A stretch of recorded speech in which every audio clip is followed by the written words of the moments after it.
Hello, my name is Kadarius Collins and I'm a student at J-Tech. And today I will be giving you a brief overview of how to use the JAWTEST system. So the JAWTEST system can be used for a number of different functions. If you can use it to pull codes, you can also use it to read parameters and set parameters if you needed to. If you didn't have this system, you could also go in and use flash codes to pull whatever, to find out what's going on with your truck. So when you come up and you bring your system, you want to ensure that you connect the pin, connect the data bus to the truck. This one in particular is a 6-pin 1708 system. Once you do that, you want to ensure that you have your ignition on, your battery on, so that you're actually reading your ECMs.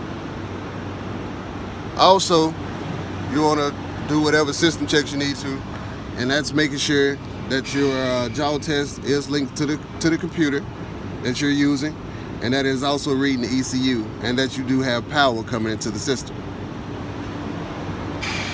So, once you get the system pulled up and you're reading the fault codes in your truck, you can actually click on here. It'll read the ECM. It'll tell you whatever faults is going on. Right now we're reading our faults within the engine. You can back out from there and you can check and edit whatever parameters for your truck. So if you wanted to go back and change any parameters, you can also use this system to do that. You can also use this system if you wanted to do monitoring, like live monitoring of the truck. So right now, if we go in and we're checking our parameters on the truck, we know that this vehicle in particular is set not to go any faster than 100 miles an hour, right?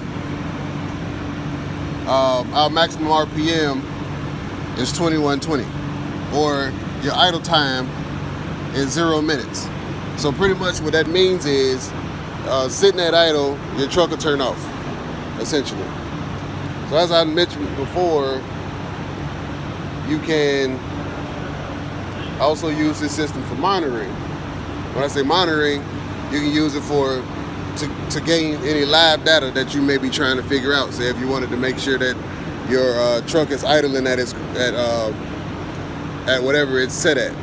So if it's set to be idling at 700 RPM, if you wanted to ensure of that, you can use this same system to ensure that it is idling where it's supposed to.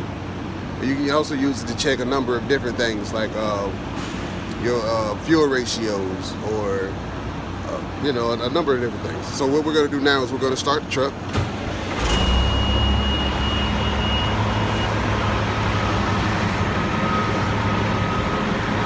And what we're going to do is we're going to go to live data selection.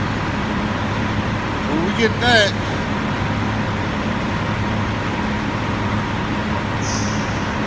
so this right here is telling you everything that we can use to get our live data. We come here and it tells you everything from your idle speed to how much fuel you've consumed, position of your fuel rail.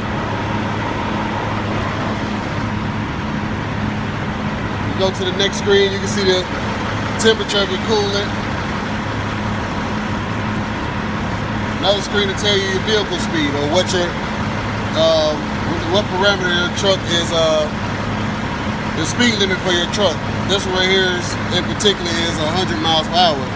So you can't go over 100 miles per hour. You can also go in and change that if that's what you wanted to do, but you want to make sure that you check with the customer first before you go in and change it.